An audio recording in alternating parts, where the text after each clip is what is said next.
Ethan Ward had always been different from other boys in his small coastal town. While others played sports or spent their evenings near the sea, Ethan would sit for hours with books full of symbols and strange languages. His mother often said he had a quiet fire in him, a hunger to understand what others ignored. By the age of 16, he could read and write in more than a dozen human languages. But what made him truly special was his fascination with the unknown, the voices from beyond Earth. When the first alien transmission reached Earth, it was a burst of sound, rhythm, and tone that confused scientists. Most thought it was just cosmic noise. But Ethan, still a teenager, heard something in it that others didn't. To him, it sounded structured, like a form of speech. He worked nights decoding it, matching patterns, building translations line by line. Months later, he sent a message to the research station that changed everything. He had translated 3 words: "We are waiting." From that moment, the world changed. Humanity's first peaceful contact with an alien civilization began, and Ethan, only 19 then, became the youngest linguist invited to join the Intergalactic Council team. He was nervous but proud. His mother had cried the night before his departure, telling him, "Remember, son, the universe may be big, but kindness always fits anywhere." Those words stayed with him. The journey to the moon world of Velthra took weeks. It was Earth's first true step into the stars. The crew included generals, ambassadors, scientists, and one young translator who still doubted if he truly belonged there. The spaceship shimmered through starlight as they approached the planet's silver surface. Velthra looked alive, glowing faintly under its twin suns. It was said to be the home of the oldest known civilization, ruled by Queen Leorin III, a leader both respected and feared. When they landed, Ethan followed behind the senior officers, clutching his small data tablet. Everything around him felt unreal. The air shimmered like glass, and strange crystal structures towered like frozen lightning bolts. Velthran guards, tall and graceful, stood in silence with weapons that seemed carved from light. Ethan's heart pounded as they entered the great council hall, a structure so vast it felt like the sky had been folded inside. The human delegation gathered at one end of the marble-like chamber. At the other end stood a raised dais, and upon it, the Queen of Velthra. Her presence commanded silence. She was tall, her skin reflecting faint hues of silver blue, her eyes shining with the depth of starlight. Every movement she made carried authority and calm power.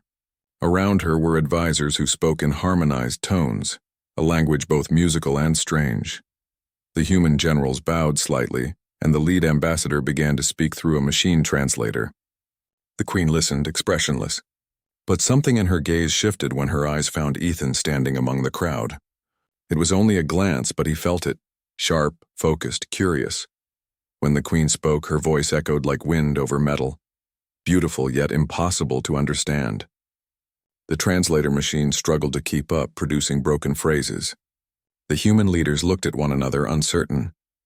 Ethan, almost without thinking, whispered a phrase he had studied for months, one word in her own ancient dialect. Shaita. The hall froze. The Queen turned her head sharply toward the young human who had spoken. Her advisors exchanged startled looks. The word Ethan had used meant respect, but it was not just a word.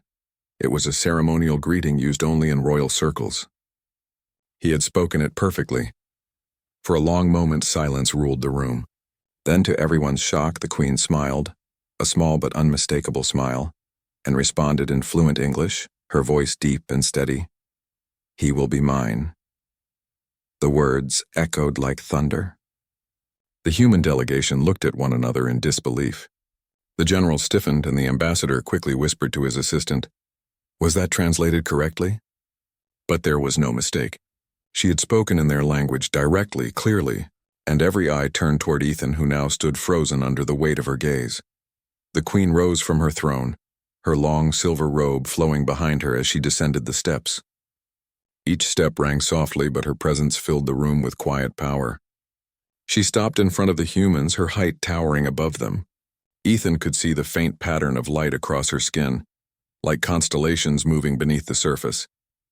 She spoke again, slowly this time, her voice echoing. "You understand what others cannot. You heard us first. You spoke my tongue with respect. Among your kind, you are the youngest, yet your heart hears what machines cannot." Her silver eyes narrowed slightly and she added, "You will stay." The lead ambassador tried to intervene, bowing politely. "Your Majesty, he is young. He is only here to assist in language matters."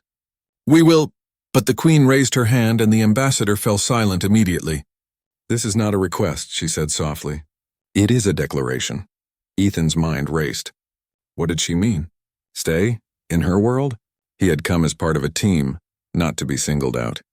Yet something in her tone wasn't anger or possession. It was certainty, as if she had just recognized something inevitable. Still, her words, "He will be mine," unsettled everyone. Even Ethan couldn't tell if it was threat or destiny. That night, the human delegation met in their temporary quarters. Everyone talked about the Queen's strange choice. Some believed it was a misunderstanding in translation. Others thought it was a political trick, an attempt to make a human symbol of alliance. But Ethan couldn't sleep. He kept hearing her voice in his head, not as command but as curiosity. He opened his tablet and replayed the moment she had spoken. There was no sign of distortion. She had meant it. And yet there was something else in her tone, a hint of recognition, maybe even relief. As he sat near the window looking at Velthra's twin moons, Ethan realized something. The Queen didn't just notice him for what he said. She noticed him because he listened. In a universe full of weapons, pride, and politics, he had done the simplest thing. He had listened with respect. And perhaps for the first time in centuries, someone had spoken to her not as a queen, but as a being longing to be understood. Outside, the alien stars burned brighter than any he had ever seen. Ethan didn't know it yet, but that night was only the beginning of a story that would bind two worlds, one human heart and one alien soul, forever. The next morning, Ethan woke to find the sunlight of Velthra spilling through the tall, crystal windows of the delegation quarters. The twin suns painted the walls with soft gold and silver hues. He rubbed his eyes and tried to make sense of everything that had happened the previous day. The Queen's words, "and he will be mine," had not left him. It was still unclear whether it was a threat, a command, or something else entirely, but something inside him stirred. A mixture of fear, curiosity, and a strange excitement. Soon, an aide arrived with a formal request from the Queen. The note was simple, written in both Velthran symbols and English. "The human who speaks our tongue is to be brought to the palace. It is urgent." Ethan's stomach tightened. He had imagined many things about first contact with aliens, but being personally summoned by a queen had not been one of them. The ambassadors exchanged uneasy glances. They were unsure how to respond. Protocol dictated caution, but the Queen's tone brooked no hesitation. Ethan was escorted to the palace under strict supervision. The hallways were vast, their surfaces shimmering with a metal-like sheen that seemed alive. Strange plants glowing softly from their own light lined the corridors. The Velthran guards walked beside him silently, their posture tall and perfect. Ethan felt tiny in comparison, but also oddly aware that he was stepping into history. When they reached the throne room, the doors opened to reveal a space even more magnificent than the council hall. Crystalline pillars soared high, refracting the sunlight into dancing patterns across the floor. At the center, the Queen waited, standing in calm elegance, her robes flowing around her like liquid silver. Her eyes met Ethan's, and for the first time, he noticed a softness in them, a hint of curiosity mixed with expectation. "Welcome, human," she said, her voice steady but carrying warmth he hadn't expected. "You are young, yet you understand much. Many have tried to learn our language, but none spoke it with the care and attention you showed. That is why I summoned you." Ethan swallowed. He wanted to speak carefully, choosing words that would not offend. "Your Majesty, I am honored, but I am only here to assist. I do not understand why you singled me out." The Queen's gaze softened further. She moved closer, and Ethan felt as if her presence filled the entire room. "It is not simply what you do, human," she said. "It is how you do it. You listen. You seek to understand rather than to dominate. That is rare." Ethan hesitated, then nodded. "I only try to learn. I believe that understanding can prevent mistakes, and maybe even wars." For a moment, the Queen did not respond. She looked away, staring at the distant horizon beyond the palace windows. Then she spoke again. "Our world is in danger. Many have ignored what is coming, focused only on power. But you hear what others cannot. You may help us in ways others cannot. Ethan felt a chill. Danger? He had known the Velthrons were ancient and wise, but he had not expected their civilization to be in trouble.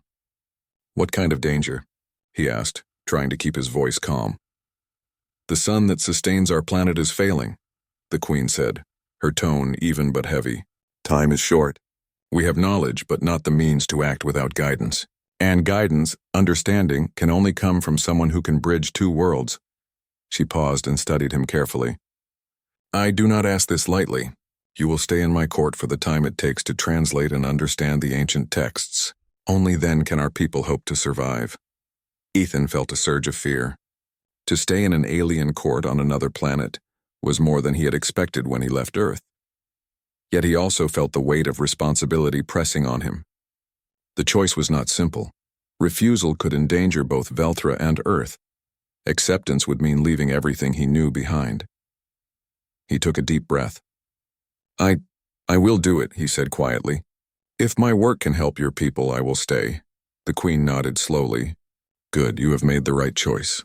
In time, you will see that what we ask is not just about knowledge, but about trust." In the days that followed, Ethan began his work. The palace was enormous, filled with libraries of glowing scripts and archives of ancient knowledge. Each book seemed alive, shifting faintly as if the words themselves were aware of who read them. He spent hours studying, translating symbols, and decoding the language that had once seemed impossible. The Queen often observed silently from a distance, sometimes asking questions that challenged his understanding. Ethan was amazed at her knowledge and patience. She did not test him with threats or commands. Instead, she encouraged him, guiding him with subtle hints and questions that made him think deeply. Gradually, Ethan began to understand the depth of Velthron history. Their civilization had survived for thousands of years, mastering sciences and arts that humans could barely imagine. But he also learned their struggle, the failing sun, the threat to life, and the fear that knowledge alone might not save them. One evening, after long hours of translation, Ethan looked up and saw the Queen standing by the window. She had been watching him quietly, her expression thoughtful. "You work tirelessly," she said. "You remind me that even small beings can hold great power if their hearts are right." Ethan smiled faintly. "I just want to help. That is all." Her eyes met his and he felt a strange connection. Not of command or ownership, but of recognition. She understood him as he tried to understand her people. And in that recognition, Ethan realized something important. His presence here was not a coincidence. Somehow the Queen had seen him for what he could truly be.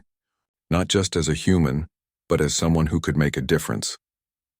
As the twin suns set over Velthra, casting long shadows across the palace floors, Ethan knew his life had changed forever. He had come to learn a language, but he was beginning to understand something far more powerful. Trust, courage, and the quiet strength of listening. And though the words she had spoken on the first day, "He will be mine," still echoed in his mind, he began to see that their meaning might be far more complex than fear or control. In a world full of uncertainty, one thing was clear: Ethan's journey had only just begun. And in the vast halls of the Velthron Palace, under the watchful eyes of a queen who had declared him hers, the young human prepared to face challenges no one on Earth could imagine. This completes Part 2. It sets the stage for Ethan's deeper involvement in Velthra, the Queen's true intentions, and the challenges he will face. Days turned into weeks, and Ethan began to feel less like a visitor and more like a part of Velthra's world. The palace, once intimidating, became a place of discovery. He roamed its endless halls, studied ancient scrolls, and learned about the Velthran people's extraordinary history. But his favorite moments were those when the Queen Leorin III would appear silently, observing him at work. Ethan noticed that she did not interfere directly. She never corrected him harshly nor gave orders without explanation. Instead, she asked questions, subtle, challenging questions that made him think in new ways.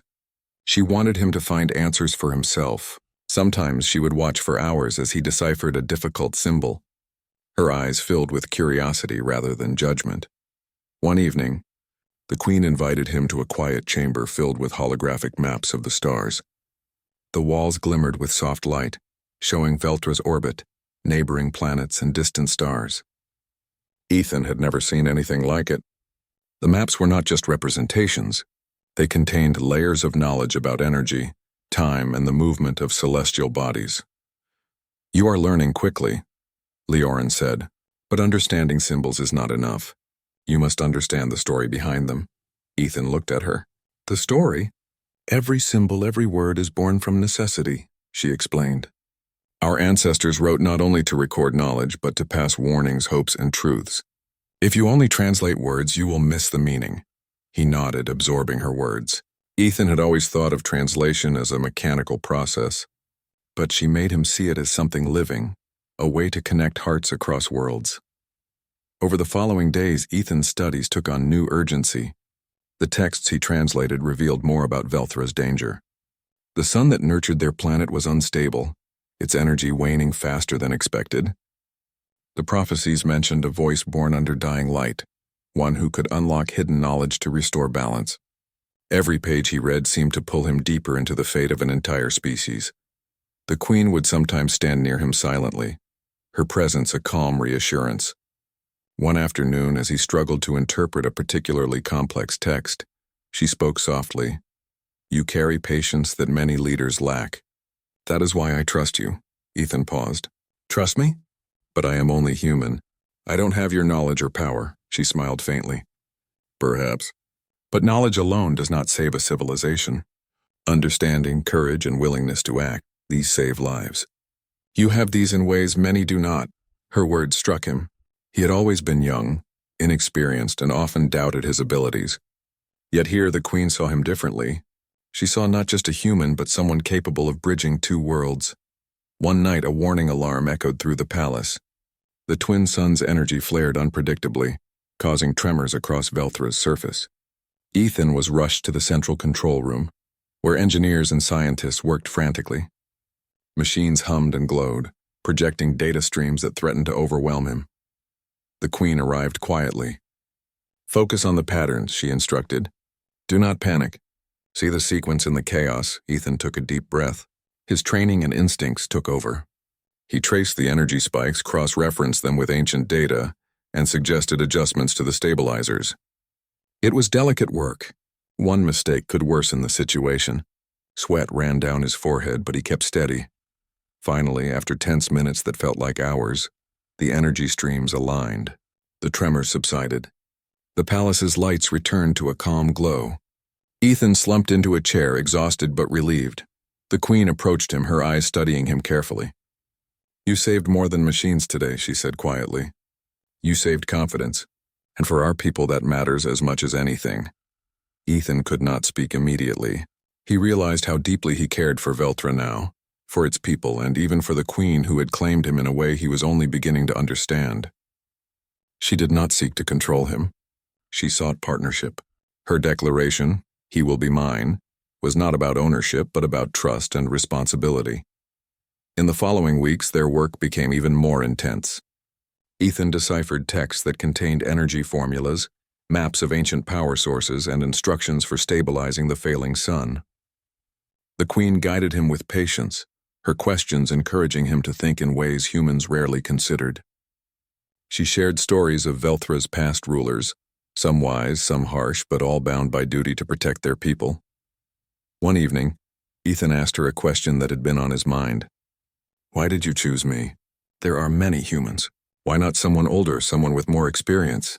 The Queen considered him, her silver eyes reflecting the twin suns' glow. "Because you listen without prejudice. You seek understanding without fear. That is rare, even among our kind. You may be young, but your heart is strong, and strength is not measured by age or size, but by the courage to act when it matters most." Her words humbled him. He realized that he was no longer simply a translator or a student. He was part of something greater, a mission that could decide the future of an entire civilization. In quiet moments, Ethan would explore the palace gardens. They were unlike anything on Earth, filled with glowing plants and streams that reflected the twin suns. Sometimes the Queen would join him, walking silently beside him. No words were necessary. The connection was simple yet profound. They shared moments of understanding, learning from one another without force or expectation. Ethan noticed that the Queen was not just a ruler. She was a teacher, a guardian, and in some ways a friend. He began to understand that her earlier words were not threats. She had seen something in him that even he did not fully recognize, and potential, courage, and the willingness to act not for glory, but for life itself. As another twin sun sunset painted Velthra in gold and silver, Ethan realized how much he had grown. He had come to this alien world as a quiet, inexperienced young human. Now he was a key figure in a story that spanned stars, and the Queen's presence, once intimidating, had become a guiding force, a reminder that understanding, courage, and trust were stronger than fear. He did not know what the future would bring. The sun remained unstable. The work ahead was enormous, and challenges beyond imagining awaited. But one thing was certain: Ethan was no longer alone, and in the quiet strength of the alien Queen, he found someone who believed in him, and in the power of a human heart to change the fate of worlds. Weeks passed, and the urgency of Velthra's situation became more intense. The twin suns grew unpredictable, sending bursts of energy that rattled the palace and the surrounding cities. The Velthran scientists worked tirelessly, but they were at the limit of their knowledge. Ethan spent long hours translating and decoding, often losing track of time. He barely noticed when Earth began sending messages, pressing for his return. One morning, an urgent communication arrived. The lead ambassador from Earth, speaking through the translator device, demanded Ethan return immediately. "Young Ward," the message said, "you are the property of Earth's mission. The alien Queen's claim is not recognized. You must come home." Ethan felt a tension rising inside him. He understood Earth's concern, but he also knew that leaving now would undo weeks of work. The Velthrans depended on him. Their son was dying, and only the knowledge he had translated could help. He replied carefully, explaining that his presence was essential for Velthra's survival, and that he would return to Earth once their work was complete. The Queen observed the exchange silently, her expression unreadable. After the communication ended, she spoke softly. "They do not understand what you are doing here, but you are correct. Some responsibilities cannot be ignored, even if it displeases others." Ethan nodded. "I only want to help. I do not wish to disobey Earth, but I cannot leave while their world is at risk." Leorin studied him for a long moment. "This choice is not easy. To stay means leaving the world you know. To go means abandoning a world that depends on you. But your heart has already chosen. That is why I respect you." The next days were tense. Earth's fleets began approaching Velthra's orbit, ready to enforce the demand for Ethan's return. The Queen met with her council and the human ambassadors, explaining the situation carefully. "The human you demand is not a hostage," she said. "He works with us to save lives. To remove him now would endanger both Velthra and Earth." Despite the careful explanation, the fleets remained in position, weapons ready, waiting for a signal. Ethan worked tirelessly, translating instructions that could stabilize the dying sun. He understood that the weight of two worlds rested on his shoulders. Every decision, every calculation could determine the fate of billions of lives. Late one evening, after exhausting hours of work, Ethan walked to the palace gardens. The twin suns were low, casting long shadows across the glowing plants. The Queen joined him quietly. She did not speak immediately, letting the peaceful atmosphere settle around them. Finally, she broke the silence. "You have done more than any of us could hope," she said. "And yet the hardest decision is still yours. You may choose to leave and return to Earth, or stay until the work is finished." Ethan looked at her, feeling the weight of the decision pressing on his chest. He thought of his home on Earth, his family, and his small quiet town by the sea. He thought of the Velthran people, their cities under threat, their hope resting in his hands. He realized that this choice was not about himself. It was about duty, courage, and the responsibility of those who can make a difference. I will stay," he said finally. "I cannot leave while lives are at risk. I came here to learn, but I am beginning to understand that my place is here, at least for now." The Queen nodded, a small smile appearing on her face. "Then we will finish this together. And when the sun is stable, you may return to your world if you wish." The following days were some of the most challenging Ethan had ever faced. He worked with Velthran scientists, translating complex formulas and ancient instructions. He cross-referenced centuries of data and applied logic in ways he had never imagined. There were moments when he doubted himself, but the Queen's calm presence and quiet encouragement kept him steady. One night, a particularly violent energy surge shook Velthra. Alarms blared throughout the palace. The twin suns' energy threatened to tear apart one of the main cities. Ethan raced to the control room with the Queen following closely. "You must act quickly," she said, her voice calm but urgent. "Your calculations will save them." Ethan focused, tracing the energy patterns, adjusting the stabilizers, and coordinating with Veltran engineers. The machines hummed and glowed with bright light, responding to his instructions. It was exhausting, but he did not falter. Every calculation mattered. Every move was critical. Finally, after what felt like an eternity, the energy surge subsided. The city lights stabilized and the palace's systems returned to normal. Ethan slumped into a chair, breathing heavily. The Queen approached, placing a hand gently on his shoulder. "You have done more than any human or Veltran could expect," she said softly. "Your courage, your intelligence, your patience, they have saved lives tonight." Ethan looked at her, feeling a mix of relief and pride. "I could not have done it without your guidance," he admitted. She smiled. "No, you did this because you listened, because you cared. That is why I said you would be mine. Not to claim you, but to trust you with what matters most." In the days that followed, Ethan and the Queen continued their work. The formulas he translated were applied, stabilizing the sun's energy temporarily and giving Velthra more time. The Earth fleets remained in orbit, but they began to understand the situation. Ambassadors sent messages of support, acknowledging the young human's role in saving Velthra. Ethan spent quiet evenings with the Queen, walking through the palace gardens or observing the twin suns setting over the horizon. They did not speak of power or control. Instead, they shared understanding, strategy, and quiet moments of reflection. Each day, Ethan learned more about her world, her people, and her wisdom. And each day he began to understand that the Queen's earlier declaration, "He will be mine," was not a threat, but a recognition of his courage, his heart, and his place in the fate of her world. By the end of the week, Earth officially acknowledged that Ethan's presence was necessary.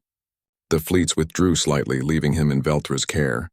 It was a relief, but also a reminder of the delicate balance he now maintained, between two worlds, between duty and desire, and between responsibility and the freedom to choose.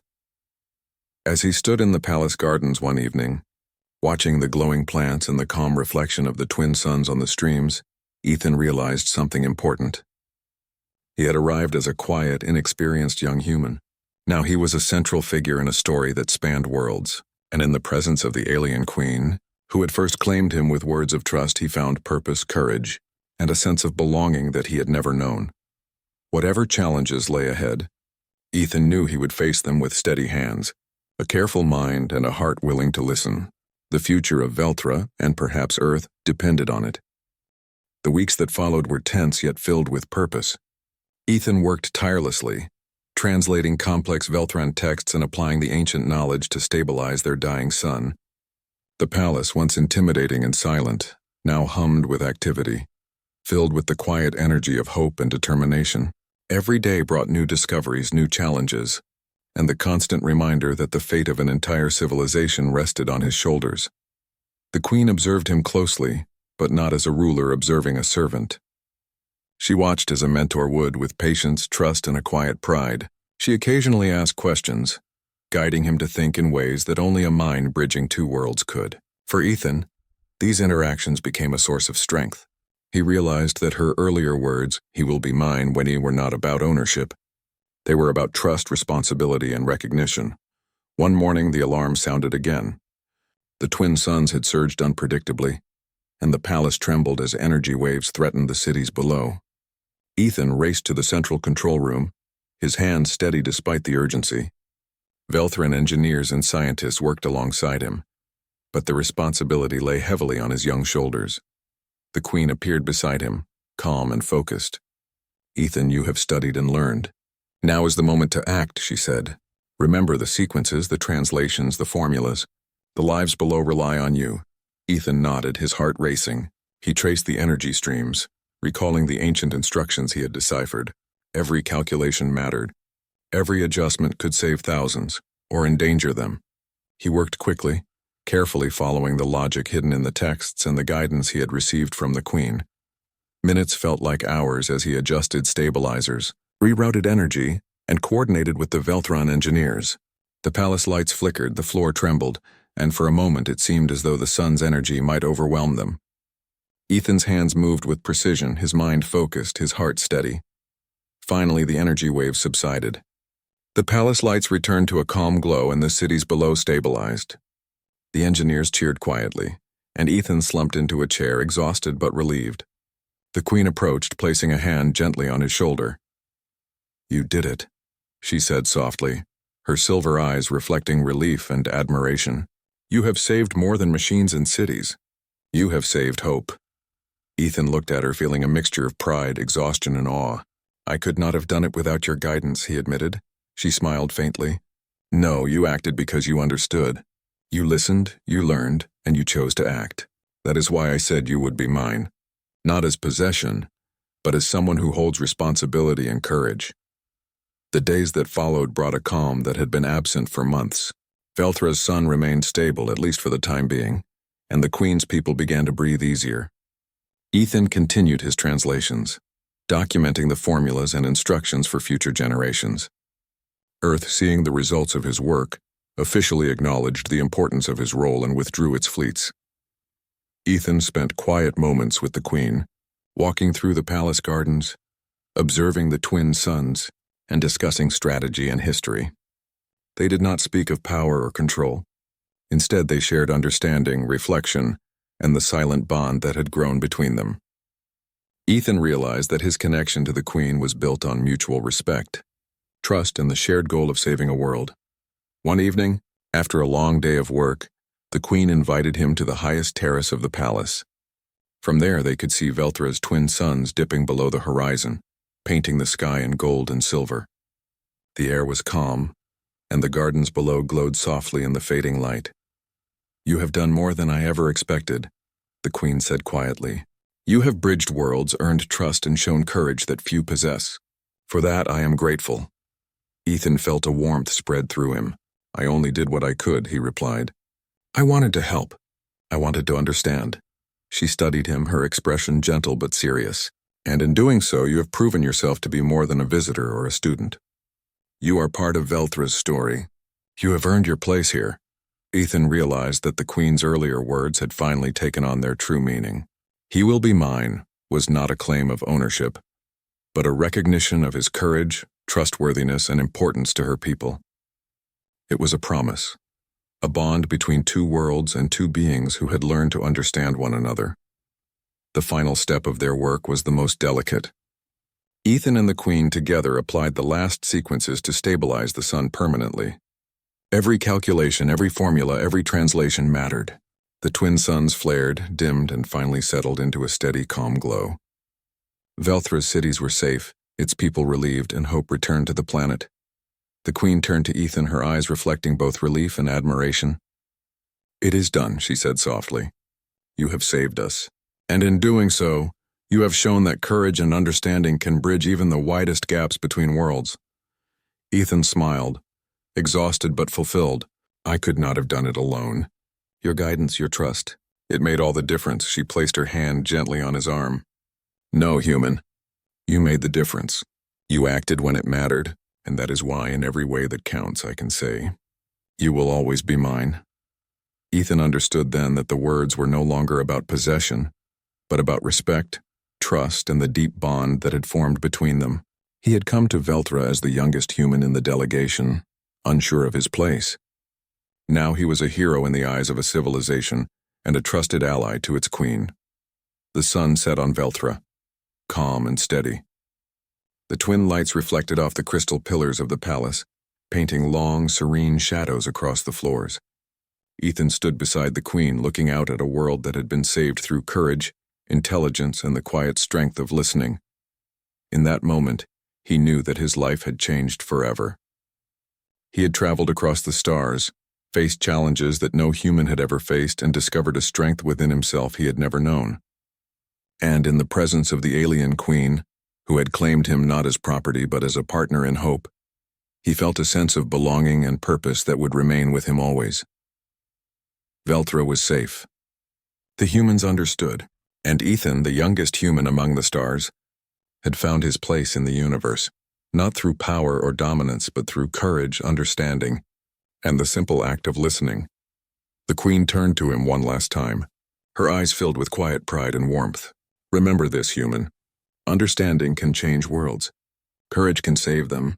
And trust. Trust can connect them across the stars. Ethan nodded, feeling the weight and beauty of her words. For the first time in his life, he felt truly ready for anything. Because he had seen what humanity, when combined with courage and understanding, could achieve. And in the calm glow of Velthra's twin suns, he knew that he and the Queen had forged a bond that would stand the test of time, across worlds and generations.